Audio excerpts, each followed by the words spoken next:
तो फ्रेंड्स मैं आ चुकी हूँ ऑफिस और मेरी आंखें देखकर अंदाज़ा लगा सकते हो आपकी क्या हालत हो रही है। रात को नहीं, मॉर्निंग में मैं आई हूँ 6 बजे। उसके बाद से थोड़ी देर में लेटी हूँ, उसके बाद फिर उठी, काम वाम किया और आ गई हूँ ऑफिस। और अभी जीजू की कंडीशन बिल्कुल भी ठीक नहीं है, क्योंकि वहाँ जहाँ हम रुके थे ना पेटलावद में, वहाँ की जो स्टाफ की जो सर्विसिंग है वो बिल्कुल भी अच्छी नहीं थी। हॉस्पिटल की सर्विसिंग बिल्कुल अच्छी नहीं थी। आपने देखा कितनी ज़्यादा गंदगी थी। उन लोगों से हमने बोला कि क्या हमें कंबल मिलेगा, तो वो बोलते देखना पड़ेगा, अगर कोई पेशेंट के पास खाली होगा तो आपको देंगे। तो क्या ऐसा होता है, अगर आपने जितने बेड प्रोवाइड किए हैं उतने बेड पर हर चीज़ अवेलेबल होनी चाहिए। और स्टाफ इतना बेकार कि अगर उनसे हमने पूछा कि मैडम पानी, तो बोलते कोई पानी वानी नहीं है यहाँ पर, आप कहीं और से लिया। और इतना रूडली बिहेव किया यार। मुझे लगता था पहले कि नहीं सब लोग मेरे जैसे होते हैं। हाँ, आज मुझे ऐसा लगता है कि नहीं, मैं बहुत अच्छी हूँ, क्योंकि मेरे यहाँ जो भी पेशेंट आता है, भले ही मेरा काम छोटा है, लेकिन मैंने आज तक इतना रूड बिहेव नहीं किया। और जब मैं हॉस्पिटल ड्यूटी करती थी ना, तो मैं बहुत अच्छे से बात करती थी और लोगों की हेल्प करती थी हर चीज़ में, हर चीज़ बताने में, केयर करने में, हर चीज़ में। बट वहाँ के स्टाफ को देखकर आज मुझे बहुत बुरा लगा कि यार इतने गंदे लोग भी होते हैं क्या, जो ऐसी सिचुएशन में भी अच्छे से बात नहीं कर सकते। तो क्या मतलब, इससे अच्छा तुम घर बैठो यार, कोई ज़रूरत नहीं है तुम्हारी। और हाँ, मैं ये बताना भूल गई कि जीजू की कंडीशन ठीक नहीं है। उनको अभी दाहोद लेकर गए हैं, वहाँ पर उनका ऑपरेशन है और बहुत ज़्यादा लगी हुई है, पूरा पैर टूट चुका है। तो अभी वहाँ पर दीदी हैं, सचिन है और उनके बड़े वाले जो भैया है वो है। तो सोच रही हूँ मैं भी जाने का, क्योंकि वहाँ पर कोई भी ऐसा नहीं है जिससे मतलब कुछ हेल्प हो सके। और मुझे थोड़ा सा हॉस्पिटल का हर चीज़ का आइडिया है, तो मैं सोची मुझे जाना चाहिए। तो देखते हैं क्या होता है, शाम तक अगर जाने का होगा तो मैं ज़रूर जाऊँगी।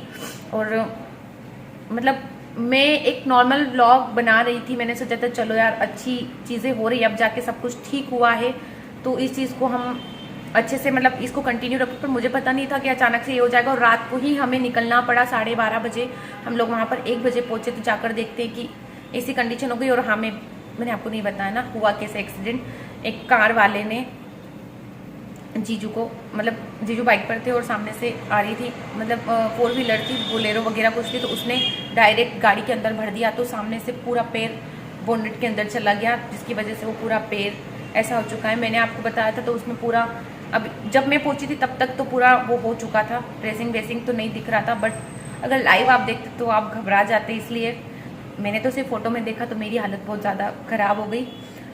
तो अब क्या होता है, कैसे होता है, सारी चीज़ें आप लोगों के साथ में शेयर करूँगी। और बहुत बुरा लग रहा है मुझे, पता नहीं यार किसकी नज़र लगी। एक एक्सीडेंट, 2, 3, 4, 5 और ये 6ठा एक्सीडेंट है। अब मुझे भी डर सा लगने लग गया। और आपको मैंने बताया नहीं, मैं भी अभी बीच में गिर गई थी गाड़ी से, बट मुझे थोड़ी सी कम लगी थी, तो मैंने सोचा ये तो ठीक हो जाएगा। बट मुझे नहीं पता था कि इतना सब कुछ हो जाएगा। तो चलो, अब जैसा भी होता है आप लोगों के साथ में ज़रूर शेयर करूँगी। इसके पहले वाली वीडियो जिसने भी देखी होगी उन्हें पता होगा कि मैं अचानक से हॉस्पिटल क्यों आई हूँ, क्योंकि उन्हें पूरी स्टोरी पता होगा कि कैसे एक्सीडेंट हुआ, कब हुआ। ये नेक्स्ट डे वाला दिन है। तो यहाँ पर जो जीजू के साथ में भैया थे ना, उनको भी लगी थी, तो उन्हें हम लेकर आए हैं हॉस्पिटल, क्योंकि डॉक्टर को वहाँ पर दिखाया था। बट मैंने वहाँ की कंडीशन बताई थी ना कि डॉक्टर कैसे थे, स्टाफ कैसा था, इसलिए हमने सोचा कि किसी अच्छे डॉक्टर को दिखा देते और पता करते कि क्या प्रॉब्लम हुई है। तो यहाँ पर हॉस्पिटल में ले जाने के बाद उन्होंने उन्हें लेटाया। ये साइड में दूसरे भैया की मतलब जो प्लास्टर ना वो चढ़ रहा है। तो यहाँ पर पता चलता है कि पूरे पैर में स्वेलिंग है, पीछे जो हिप वाला हिस्सा है ना वहाँ पर ज़्यादा है। लगी तो ज़रा सी है, नीचे आप देख सकते हो थोड़ा सा, मतलब बाहर से कम दिख रहा है बट अंदर बहुत ज़्यादा पेन हो रहा है। और मेरे साथ में मेरा भाई आया था जिसने मेरी हेल्प करी थी। तो यहाँ पर वो मुझे चिढ़ा रहा है कि बिल्कुल चाची लग रहे हो। तो मैं उसको ना उसके ऊपर ना गुस्सा कर रही हूँ। मैंने कहा कोई चाची वाची नहीं लग रही हूँ मैं। तो ये साइड में भैया को देख सकते हो आप, इनको चढ़कर कंप्लीट हो गया, उसके बाद इनकी बारी थी। तो सच में कभी कभी कहते हैं ना कि जो दिखता नहीं है वो होता है, तो बस वही वाली सिचुएशन हो गई थी। दिख नहीं रहा था बट ज़्यादा लगी हुई थी। तो यहाँ पर इन्होंने प्लास्टर वगैरह चढ़ा दिया। उसके बाद में फिर मैं चली गई थी घर, क्योंकि मुझे पेशेंट के यहाँ पर भी जाना था एक होम विज़िट के लिए। क्योंकि मेरे पास कॉल आया था कि दीदी आप अगर फ्री हो जाओ तो प्लीज़ घर पर आ जाना, मेरी तबीयत थोड़ी ज़्यादा ख़राब है, मैं नहीं आ पाऊँगी या आ पाऊँगा। मेरे पास कॉल आया था, आंटी का आया था। तो बस वही मैं वहाँ का काम निपटाने के बाद में पहुँच गई हूँ आंटी के घर पर। और बाहर का डोर ना लगा हुआ था, बहुत देर तक बजाया, कोई नहीं आया। तो बच्चे आ गए तो उन्होंने आवाज़ लगा दी। उसके बाद में चली गई आंटी के यहाँ पर। और मुझे बहुत डर था, सीढ़ियाँ चढ़ने में, क्योंकि थोड़ी सी ना ये जो लाइट थी ना रेड वाली, तो मुझे ठीक से दिख नहीं रहा था। तो बस मैं ये सोची थी मैं कहीं गिर ना जाऊँ तो आंटी बोलेंगे कि यार बेटा तुम्हें दिखता भी नहीं है। तो गाइज़ मैं अभी आई हूँ पेशेंट के घर पे, और पेशेंट नहीं बोल सकते, भैया के घर पे, और अभी वो है नहीं। तो जैसे ही वो आ जाएंगे तो मैं सैंपल लूँगी। और अभी मैं वेट कर रही हूँ, अभी उनकी मम्मी है, और पहले ये लोग नीचे रहते थे, अब ऊपर शिफ्ट हो गए, तो मैं थोड़ा सा कंफ्यूज हो गई थी। तो आंटी बाहर किसी से बात कर रहे हो। घर काफ़ी अच्छा लग रहा है, और मस्त अभी दिया अगरबत्ती हुई है ना, तो काफ़ी अच्छी फ्रेगनेंस आ रही है और बहुत अच्छा लग रहा है। तो चलो वो आ जाते हैं, उसके बाद सैंपल वगैरह लेते हैं। तो आप देख सकते हो ये मेडिकल कॉलेज का जो है पर्चा है वो है, क्योंकि भैया की कोई पहचान वाले थे वहाँ पर डॉक्टर, तो उन्होंने वहीं पर दिखा दिया था। तो इसमें CBC, LFT, RFT, विडाल और CRP लिखा हुआ है। तो अभी आपको पता होगा शायद कि आपके आसपास भी कई सारे पेशेंट आपको दिख रहे होंगे, या फिर आपके घर में भी अभी काफ़ी ज़्यादा वायरल इन्फेक्शन चल रहा है, उसकी वजह से लोग ज़्यादा बीमार हो रहे हैं। तो प्लीज़ आप लोगों से एक छोटी सी रिक्वेस्ट है कि आप सभी अपना ध्यान रखें, और जितना पानी आप पी सकते हैं उतना पिए और हेल्दी खाएँ। तो यहाँ पर भैया को भी 2-3 दिन से वीकनेस लग रही थी, तो सबसे पहले उन्होंने सोचा कि सबसे पहला काम होता है ब्लड टेस्ट, जो कि कराना बहुत ज़्यादा ज़रूरी होता है, तभी हमें सारी चीज़ें क्लियर होती है। तो ये अच्छा डिसीजन था उनका। और यहाँ पर मैंने सैंपल लिया, और कितनी बज रही थी रात को, 8 बज रही थी। उसके बाद में मैंने सोचा था कि यार अभी लैब चली जाऊंगी और सारे टेस्ट भी लगा लूँगी, बट फिर मैंने सोचा नहीं यार नहीं हो पाएगा, तो मॉर्निंग में ही इनके टेस्ट लगाएंगे, और जो भी रिपोर्ट आएगी वो भैया को बता देंगे, क्योंकि वैसे भी वो भी हॉस्पिटल दिखा के आए थे, तो शाम का डोज उन्होंने ले लिया था, उन्हें मॉर्निंग में ही दिखाने जाना था। तो भैया बोले कि आप दीदी परेशान मत होना, जल्दी मत करना, आप आराम से जब तक रिपोर्ट बन जाए तब मुझे दे देना, भले सुबह मॉर्निंग में 12 बजे तक भी दोगे तो चलेगा। तो बस ये सैंपल वैम्पल लेके मैं चली गई थी अपने घर, और फिर जाकर मैंने किया चेंज वेंज।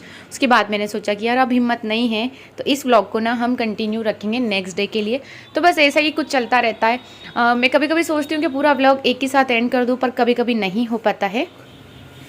आप भी निकाल दो। अच्छी है, ऐसा क्यों बोलते हैं यार। चलो ला मुझे दो, मैं निकालती हूँ, तुम देखो है ना, दिखना ला। मैंने तो पहले आपका नहीं लिया, फर्स्ट टाइम है, तो फिर आपने ऐसा क्यों बोला आप ही लो। ये दोनों घबरा ऐसा दीदी आएंगे जब तो। अरे भगवान, उधर से ले लो थोड़ा सा ना, टच हो जाएगा। देखो दीदी की तो बहन क्या टेस्ट के CBC। बस हाँ थोड़ा सा ना डीप करना हमेशा। तुम क्या थोड़ा ऊपर करती हो, ये आदत छोड़ना।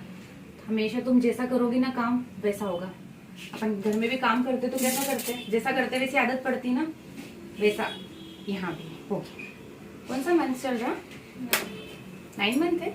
कौन से मैडम का ट्रीटमेंट चल रहा है? अभी जो देखा ना, जिन दीदी को मैंने इंजेक्शन लगाया, मतलब सॉरी ब्लड सैंपल लिया, उनके 9 मंथ, मतलब उनका 9 मंथ चल रहा है, और ऐसे में उनको टेस्ट कराने थे, तो उन्होंने कहा कि प्लीज़ दीदी आप ही लगाओ, मैं किसी और से नहीं लगवाऊंगी।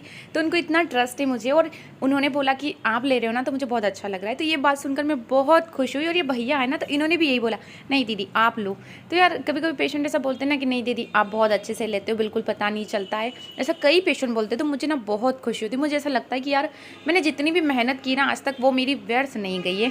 सच में भी मैंने कुछ इतना अच्छा सीखा है कि जो मेरे लिए मतलब बहुत प्राउड फील वाली बात है, और लोग भी तारीफ़ करते हैं। तो चलो इसी के साथ में इस वीडियो का यहीं पर एंड करते हैं, और नेक्स्ट वीडियो में आप लोगों से मिलेंगे।